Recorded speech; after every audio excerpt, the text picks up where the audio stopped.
Hello and welcome to News Central Television. I am Likon Onobanjo. The top stories at this hour. President Tinubu in Children's Day message condemns bullying, launches See Something, Say Something, Do Something campaign to protect children. PDP caucus meeting resumes crisis talks at Bauchi Governor's Lodge in Abuja following Monday's deadlock. Plus, Algeria's presidential aspirants jailed for 10 years over corruption charges. Details to come your way shortly.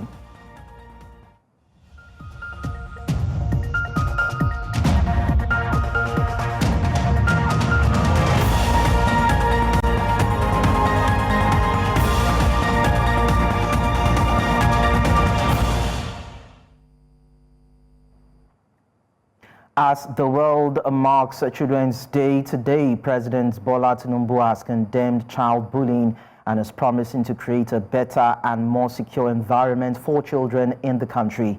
In his Children's Day message on Tuesday, the president announced the launch of the See Something, Say Something, Do Something campaign to encourage Nigerians nationwide to become a child protection champion. The president noted that this year's Children's Day theme, which is Stand Up, Speak Up, Building a Bullying-Free Generation, is a fitting reminder of the need to build a culture where every child is respected and heard. He said the theme speaks directly to the culture he is committed to, where every child feels safe in both physical spaces and digital communities. But then it's not all a day of joy for some Nigerian families, as the family of 12-year-old Favour Oluwaseyi is marking Children's Day differently this year in Port Harcourt, the Rivers State capital. Instead of celebrations, they are protesting at the Rivers State Police Headquarters over alleged police compromise in handling her abduction case. Favour went missing 9 months ago, and despite investigations tracing the suspected kidnapper to an inmate in Enugu Correctional Center, the family claims no progress has been made toward arresting and prosecuting the person. Allegations of police misconduct have further complicated the case, with claims of extortion and ineffective action.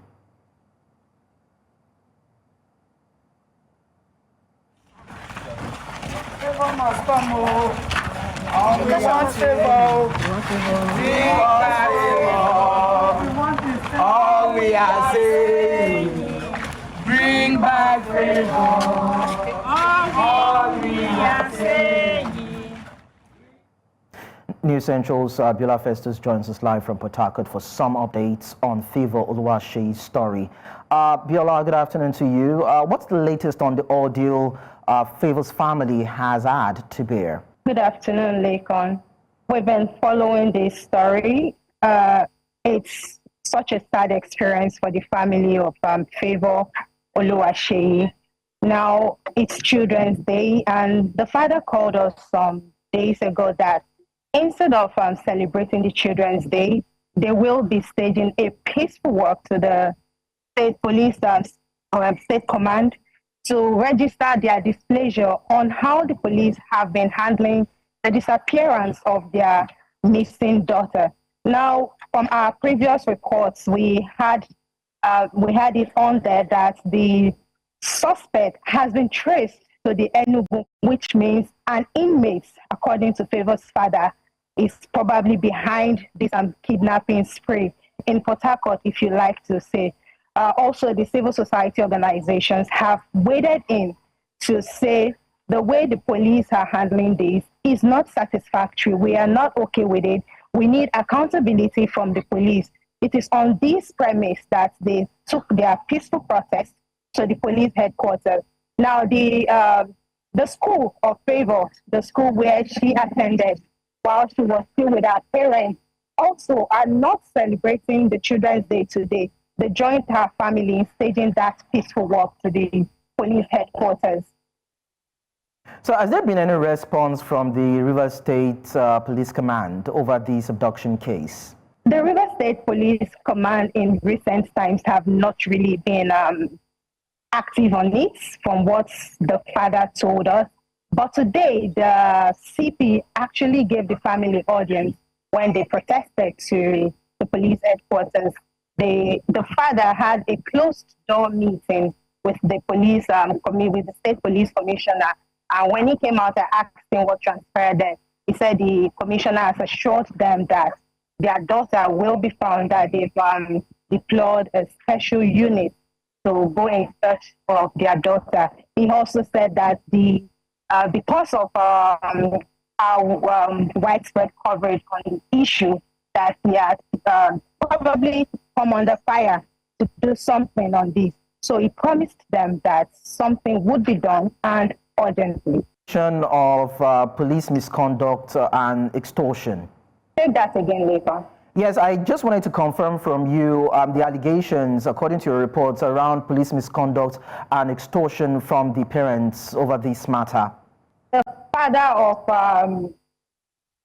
of Favor Oluwaseyi did mention to us on camera that they have been paying some personnel of the Nigerian police to track the said suspect, and they've had to pay them severally, but nothing has been done. Now, when the anti-kidnapping units waded into the matter, they were the ones, according to Favor's father, that traced the kidnapper to the Enugu State Correctional Center. But the matter stopped there because, according to Favor's father, the police are trying to conceal this person. They have allegedly refused to provide these inmates for questioning and investigations. It would have been nice to get some words from the Commissioner of Police in Rivers State to actually corroborate or debunk these allegations leveled against the police command. But then, what do you think the next step will be for the parents now? They've staged a protest. They've not really gotten concrete response from the Nigerian police. What are they going to be doing next after this protest? I spoke to them very closely. It's been 9 years that their daughter has been missing. But the fire with which they are pursuing this case, one can easily tell that they are not relenting anytime soon.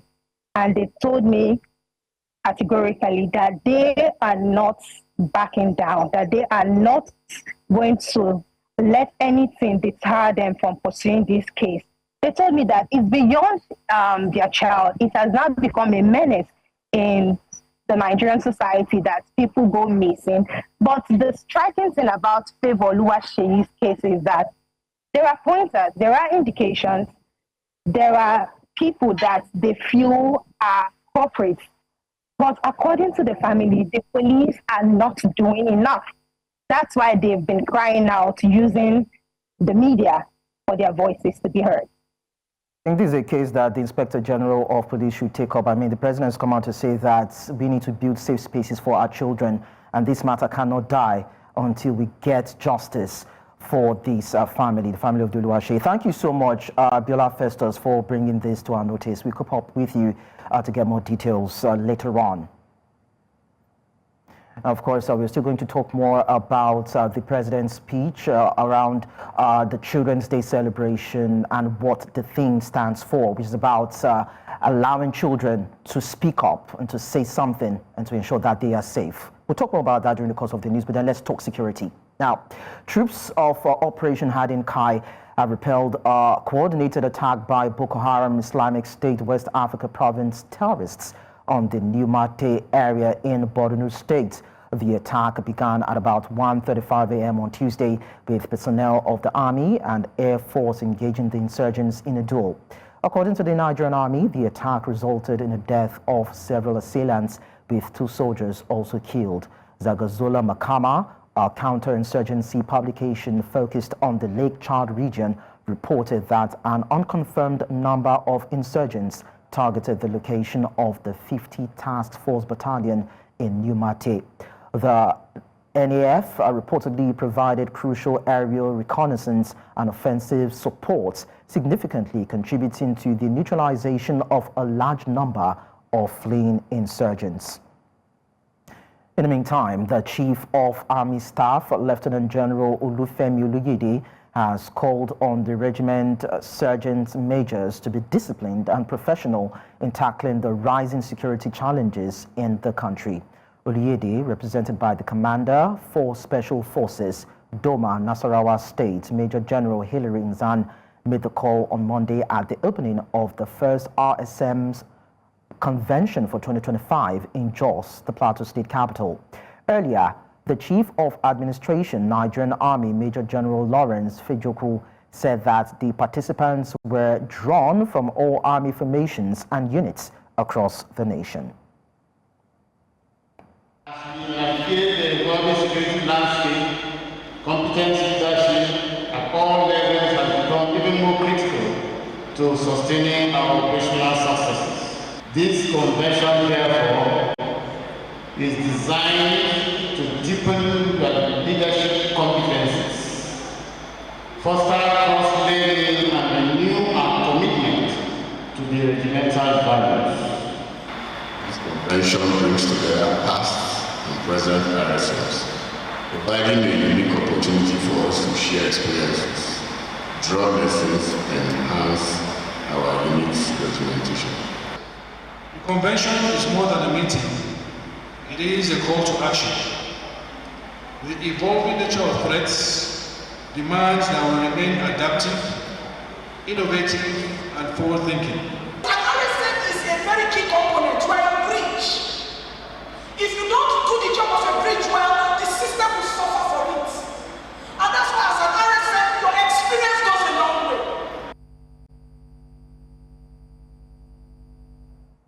Away from that, women's representation in Nigeria's security architecture remains significantly low despite existing policies meant to address gender disparity. Stakeholders are now advocating legislative action to institutionalize a minimum quota for women across key security institutions. News Central's Idong Joseph reports. The underrepresentation of women in Nigeria's security sector continues to persist, driven by gender bias, dominant male-centric work cultures, and limited promotion pathways. Current data shows that women make up 6 to 8% of security personnel across the country. As of 2017, women comprised less than 6% of the armed forces, with even fewer deployed in combat roles. While the Nigeria Security and Civil Defense Corps saw a boost in female enlistment, reportedly reaching 35% during its 2024 recruitment, the Nigeria Police Force lags behind, with just 8% female representation, mainly in junior roles and clerical positions, according to Africa Check data from March 2025. Different security agencies have also responded to the call for a more gender-responsive sector by creating gender units and women corps. The establishment of these units has further deepened the gender gap and exposed the gender stereotypes and discriminations inherent in the Nigerian security sector. The UN Security 1325 on Women, Peace and Security affirms the vital role that women play in conflict prevention, peace building and security governance. At a stakeholders' engagement held in Abuja, calls intensify for gender reforms in national security. Central to the discussions are proposed amendments to existing laws governing the Army, Police and Civil Defense Corps, seeking at least 15% quota for women in recruitment, training and leadership. This can be achieved by amending the principal acts of Section 1 of the Nigerian Armed Forces, Section 9 of the Nigerian Police Force, and Section 4 of the Civil Defense Corps, respectively. Internationally, we're lagging behind when it comes to gender. The passage of this bill will fulfill our international and national commitments. Lawmakers pushing for the amendments are hoping that the proposals, expected to reach the second reading in Parliament, will gain traction and secure presidential assent later this year. Heads of security agencies at the meeting also expressed willingness to adopt policies that promote gender inclusivity and better reflect the society they serve. In Abuja for News Central, Idong Joseph. We'll now go on a break on the news. When we return, we'll bring you more stories. Don't go away.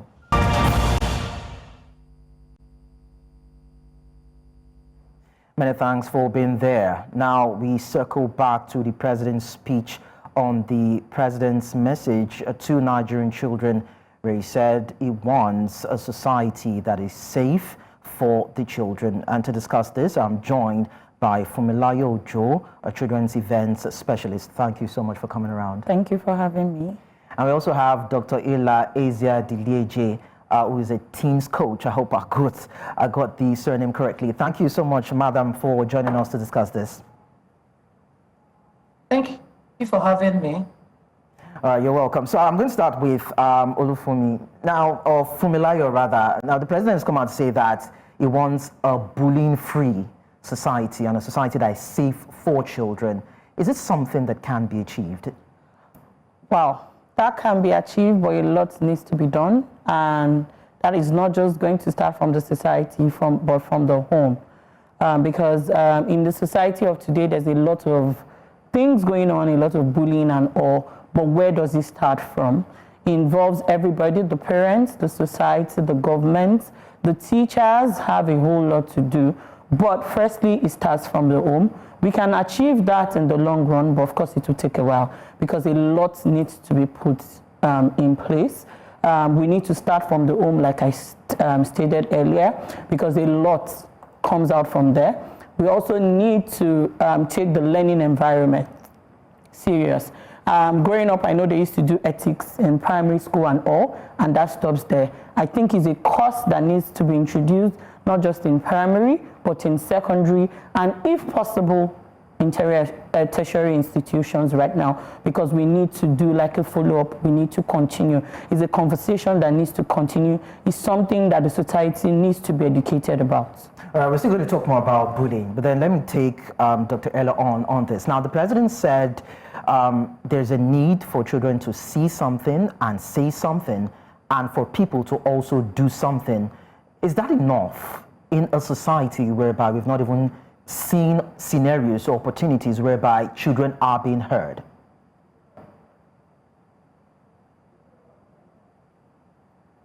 Okay, thank you for that question. Well, it's a good start. Seeing something, saying something is a good start, but it's nowhere near enough. Now, for a child to be comfortable enough to see something, your child must have some sort of trust in the system, knowing that the system will take their concerns and safety as top priority and punish the offender. This is the problem. Now, when I was growing up, my family, just like Olufumilayo said, it starts with the family. In my family, it was a crime to say certain words. There are things you can't say, even things as little as get out, you can't say it. The moment you do, the consequences are so dire. Right now, I am passing the same to my kids. Now, when it comes to seeing something and saying something, if a child reports what he or she has seen, whether he or she was bullied or he or she witnessed someone being bullied, the school, the family, the community, they do not take action. They do not protect the child. They do not, lay out the consequences and follow through. Because at least African parents are beginning to sort of transition, from childhood, because that's what we used to think. They will tell you to man up, take it, it's part of it. You're in boarding school, you're bullied. Normally, our parents never really took it seriously. But now, for the president to make a speech about it, I am very, very happy. So it's a good start, but it has to have serious follow-through and serious consequences. Now, I come back to Fumilayo. Now, what influences a child into becoming a bully? And how can those who are victims of this navigate the situation? Okay, so a lot influences, and unfortunately, it still falls back to the home. Like she mentioned, certain things happen in the home, and you let your child get away with it. I'm going to give you an example. I host events, kiddies events and all, and we see kids exhibit different characters. And you expect parents to correct and say, no, don't do this, but they let it fly. I'm going to give you an example. So some kids had queued for popcorn, and a particular girl was crying, and her mother came, we were giving a boy, and collected it from the boy and gave it to her daughter because her daughter is crying. And I told her, I said, no, you can't do that. Tomorrow your daughter will not learn patience, and she's going to bully the next person and say, no, even if it's not my turn, I want it. So it still starts from the home, the society as well.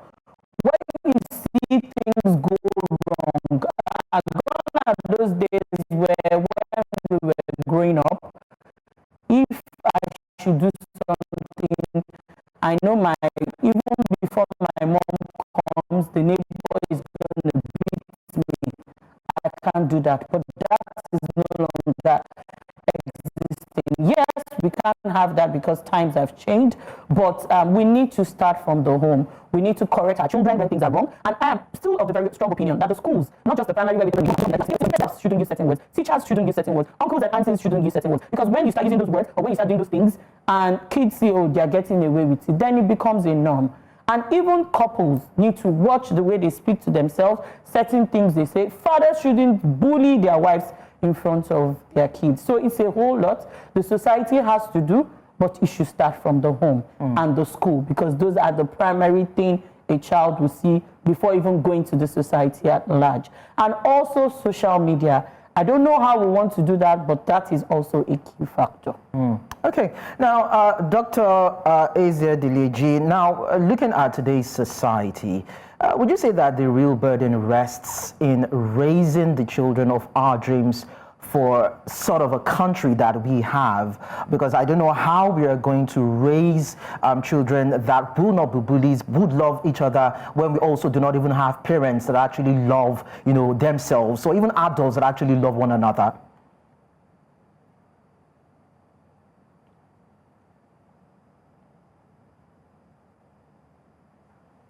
Dr. Okay, well, the burden rests on everyone. Okay. First of all, just like she said, it seems as if, can you hear me? Yeah, go ahead. Okay, so just like she said, the family is the biggest and the smallest. Let me explain. Now, whatever character or values we embody in our family, these values will guide us throughout our lives. It will guide you in the choice of partner. It will guide you in the way you settle conflict. It will guide you in the way you talk to people. You see, because of the kind of family I come from, there are things I cannot do because of the values I was raised with, and because I have people who will call me to account. Most of all do not have that. When we talk bullying, we always only think about students, we think about younger ones. We forget that we have government, we have politicians who use abusive language. We have older people. We have parents who are abusing and bullying kids in the name of parenting. Parents who cannot sit their children down and speak to them calmly. You can't sit them down and teach them how to do something. You would scream, you would shout, you will abuse, you will call them names. You are teaching them that this is the only way to get things done. That's why you will get into the hallowed chambers of the Senate, go to the House of Reps, and you see honorable members screaming at each other, calling each other names. We watch them on TV. Our kids watch them on TV. We watch them on social media. Then we come and consume content. We are creating content from the realities we live in. So our kids will not be raised in isolation. They are influenced by literally everything around them. You are a father. You are very insultive to your wife. You're insultive to your servants or people who work for you. You don't teach your children manners. You don't teach them how to be kind, how to be empathetic. And we assume that, oh, we just raised our children. Children copy. They don't just listen to what you say. More often than not, they are more interested in what they see you do. And that's exactly what they would learn. So, it's not just on the parents and family, it's on society as a whole. If our families do well, society will begin to do well, because when you come from a functional family, you become a functional member of society. You will be functional in church or in the mosque, functional in your workplace, functional in your relationship, functional on the street, in the market. You won't be abusive. You won't steal. If you do, that's against the values you were raised in. So it's a cycle. What you do in the family, it goes, it shows what you do on the outside. It influences you in any way you want to look at it. So the burden is on everyone. So if you see the person on the street, you encounter them in school. Somehow parents think that throwing their kids in boarding school, I don't have anything against boarding schools, but I'm telling you, I have a lot of parents who send their kids to boarding school because they feel that the schools stand a better chance of raising their kids, disciplining them, regimenting them. And you did not give your child the needed or the necessary training before you unleash them on society, and that's why you come on social media. Okay, so Doctor, I'd like to just stay with us. Someone doesn't agree. Yeah, I'd like to just stay with us for a while. Currently, we understand that some children have actually accessed the red chamber. There are, just as you can see on your screen, some children actually, are at the red chamber. That is the Nigerian Senate, and they've been interacting with the Senate President and the lawmakers, even as we celebrate Children's Day right now. We're just going to take a few of the feeds and, of course, cross back to our conversation.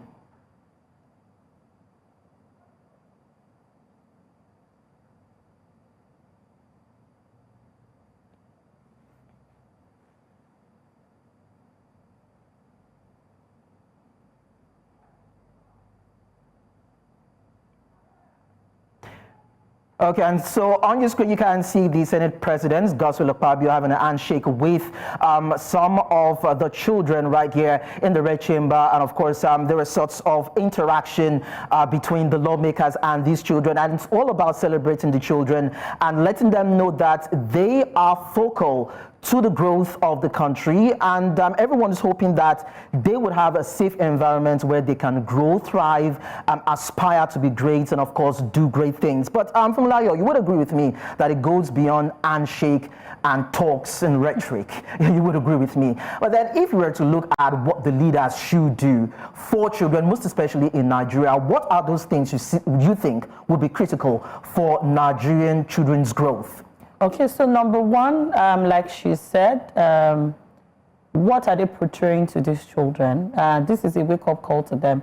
Like you said, it's not just about the handshake. A lot has been going on in that Senate House especially. I think today they should reflect and see, are we really laying a good foundation for the future leaders?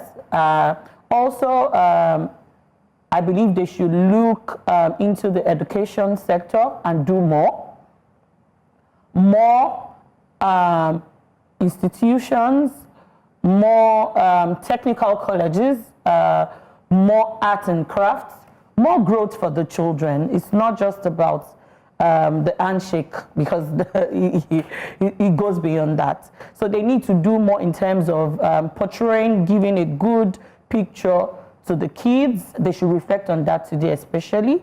Do more in our education sector, and also give a better living condition for these children. A lot of parents are currently struggling to pay fees, to pay WAEC. This is also to reflect on what happened with JAM. A lot of children's hopes were dashed, if not for the retake. Even with the retake, some are still not finding it funny. I think we need to create a better society for our future leaders in terms of education, what we portray. Do more for the girl child as well. They really need to look into that. I don't want to give some instances because we are not here today for that. We just want them to, our leaders, to do better. And as a society, as parents, will also do better. And talking about doing better, Dr. Ella, we have a lot of out-of-school children, and we have legislators who daily or on basis, as demanded, would come up with policies and legislations in order to make Nigeria better, so to speak. But we've not seen them really being critical about policies that can enhance the growth and the well-being of our children. What would you be looking out for? Looking at deliberations on the floor of the Senate for the children moving forward? Our country, somehow, we have not prioritized education. It's the honest truth. We haven't prioritized education, especially public education. Now, the country has gotten so hard that even free education, some parents cannot afford it. Free education, because you have to buy uniforms, you have to buy some books and buy. These people are hungry. Now, the schools themselves, I have been to some public schools, we go for advocacy and all that. And when I step into those schools, my heart bleeds, because I am thinking, a nation that doesn't prioritize their young, who are you handing over the baton to? What kind of future are we working towards? These are the people who will, compare, or who will compete with people in China, people in Japan, people in the US, people in Canada, people in the UK, these children. So it's like the elite, they are in a world of their own, I am sorry to say, and they do not understand what these people need. We are asking for the basics, and what are the basics? A conducive atmosphere for them to learn. That is schools with roofs, schools with chairs, schools with teachers, schools with the apparatuses that we need to encourage learning. Most government schools, whether primary or secondary, they do not have this. I don't know if it's the state government or if it's the federal government. Even the federal schools are not faring any better. And we need to understand that after making these speeches every 27th of May, they need to ensure that the children you're making these speeches for, after the speech, you go back to in fact, we're even tired of the drawing board. We're tired. Because the problem isn't the policies, it's the implementation. I don't think we need new policies. On paper, these policies look beautiful. They look as if they will set us on the right path. But the problem is implementation. The problem is in not putting in enough money into the system. They would build schools. Here in River State, we have beautiful buildings where, schools were renovated, but we do not have labs in the school. How can somebody you're a science student, you're even writing WAEC, you've never really entered any workable lab. What are you going to write about? You're doing computer science. You have not touched one before. So our education leaves a lot to be desired. I'm talking of public education, because the private education, these are for those who can afford, and they are getting fewer and far between. So our education needs to take a bold step forward. I'm not talking about sending them abroad. There's some policies we do, and I think maybe we're not thinking right. Arrange the schools we have here. They would give us what we need. It isn't so hard. It's not rocket science. It's about the honesty of government to ensure that the young ones get good. When you have good education, so many things follow. National development will be on the up and up. But our kids, we are graduating people from the university, and they are unemployable because these guys weren't taught anything. Okay, I don't want to be. Of course. Dr. Ella, stay with us. Afumlayo, we're still going to dwell more on this, but then we have our correspondent, our National Assembly correspondent, Sergei Ibrahim, who will be giving us updates as regards the children's celebration in the Federal Capital Territory. Sergei, over to you. Good afternoon to you. How is the celebration panning out? Sergei, I think you're muted. You may need to unmute so that we can hear you. Apologies for that. Lekon, if you can hear me now. Okay, good afternoon once again. Good afternoon to everyone, and happy Children's Day to all of us. Happy Children's Day to all of the children in the world. Yes, as you were saying, Lekon, quite a number of children were welcomed into the floor of the Senate today. I think we just lost connection with Sergei. Definitely when he reconnects, we will have him share with us what actually transpired on the floor of the Senate with the kids celebrating Children's Day today. But then I will come to Fumilayo now. We have cultural practices, we have cultural beliefs, we have female genital mutilation, we have accusations of witchcraft, we have, killings of twins, albinism, and all that. How do we scale cultural hurdles to make our environment safe for our children? Okay, so that's a very, very serious one, especially in some parts of the country. We still have that very strong, and that is really, really affecting in a whole lot of ways. We have the alimanjiri system that is one big problem every northern governor seems to want to sort, and they're working towards. But there's a whole lot to be done. I believe we have different associations doing different things. But like Dr. Ella said, we are tired of these policies. You see, today we are freeing XYZ alimanjiris, we're advocating for women this, but we don't see the action. We don't see the work. A lot needs to be done. We don't know if it's from the federal government, if it's from the state, or even individuals, because I've come to realize that it's not just about the government. Even the individuals that are employed or taxed to do these things certainly do not do it. So a lot of things need to be changed. I blame government, yes, I blame state governments, but individuals, private individuals, civil servants, everybody in the society needs to sit up. We need to tell ourselves the truth. It goes beyond just the president reading the policy, the state government saying, oh, I've approved this. How are we making sure this is done? This is a wake-up call to you and I, to every individual that is in this association, that is tasked with different things to do and make the society, yes, to be up and doing. Okay. We need to remove this cultural bias. We need to remove this mentality. I know that to some extent the twin and albino thing is gone, but we still have some certain places where the girl child is saying, oh, after you get to a certain stage, you should be married off. We need to really come against early child marriage. Yes. I get it. I get it. Let's quickly entertain Sergei Ibrahim, National Assembly correspondent, to give us an update on how the Children's Day celebration in the Red Chamber went on. Sergei, you can continue now. Yes, good afternoon, Lekon. Good afternoon to everyone in the studio. Happy Children's Day to all of us and, of course, all the children across the world. So today, Order 12 of the Senate rule was suspended to allow for the Senate chamber to welcome these children from different schools from within the city center to observe the Children's Day celebration with lawmakers in the chambers of the Senate. As you can see in the visuals, you can see some of these children greeting the Senate leadership.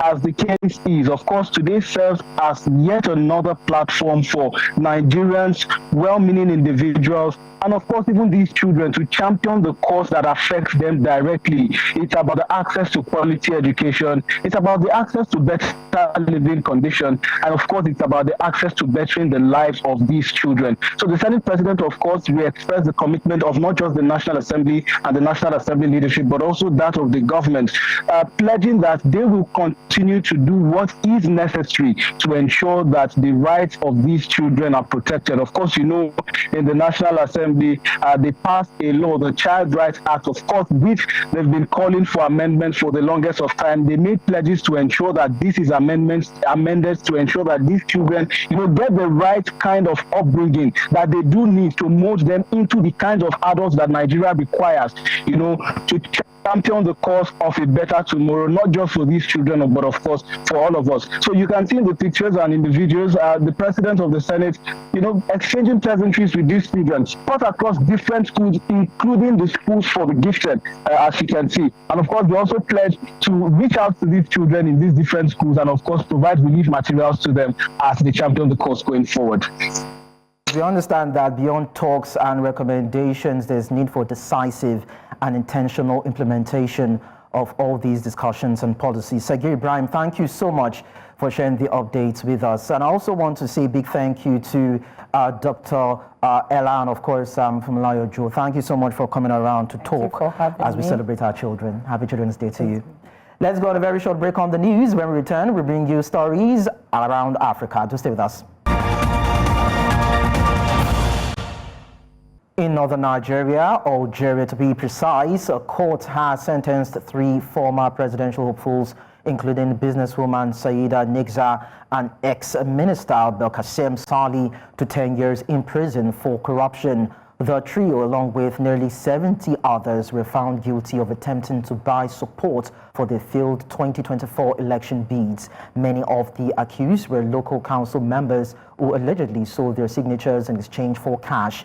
Nigza, whose 3 sons were also convicted, maintains her innocence and urges President Tebboune to review what she calls an empty case. Prosecutors say the group tried to illegally secure the 600 official endorsements required to run for president, exposing deep concerns about electoral integrity in Algeria.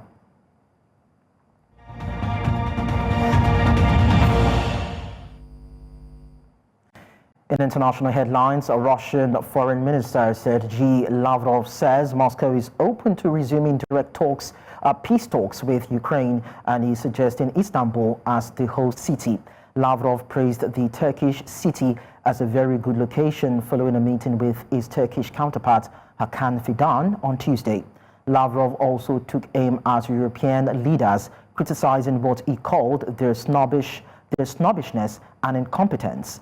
His remarks come in response to recent comments by German Chancellor Friedrich Merz, who claimed that Ukraine's Western allies had lifted restrictions on the range of weapons supplied to Kyiv, a statement that has stirred confusion and debate across European capitals. Russia's full-scale invasion of Ukraine, which began in February 2022, has left tens of thousands dead and devastated vast areas across the country's east and south.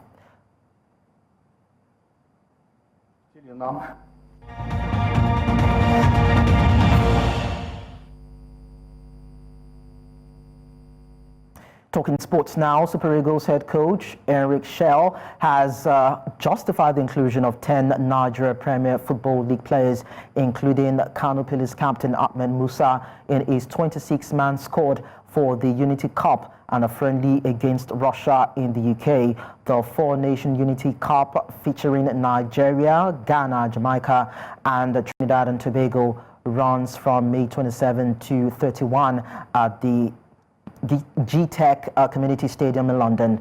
Shell emphasized the importance of assessing home-based talents ahead of the 2026 World Cup qualifiers. As of May 27, 22 players have arrived at the London camp. Nigeria will face Ghana on May 29, following the opening fixture between Jamaica and Trinidad. The Unity Cup promotes cultural ties and serves as a testing ground for new team strategies.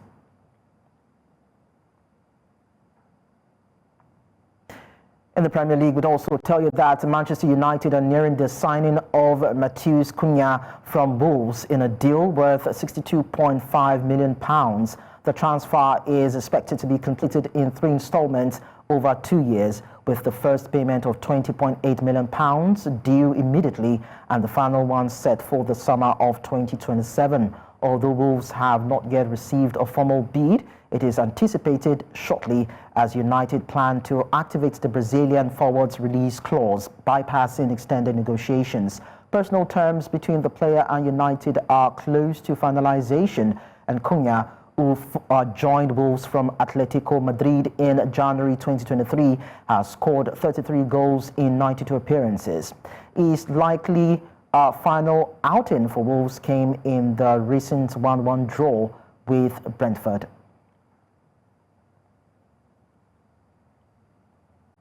And that's all at this hour, but then we look at our top stories before we go. President Tinubu, in Children's Day message, condemned bullying and launched See Something, Say Something, Do Something campaign to protect children. PDP caucus meeting has resumed crisis talks at Bauchi Governor's Lodge in Abuja following Monday's deadlock. We also told you that Algeria's presidential aspirants have been jailed for 10 years over corruption charges.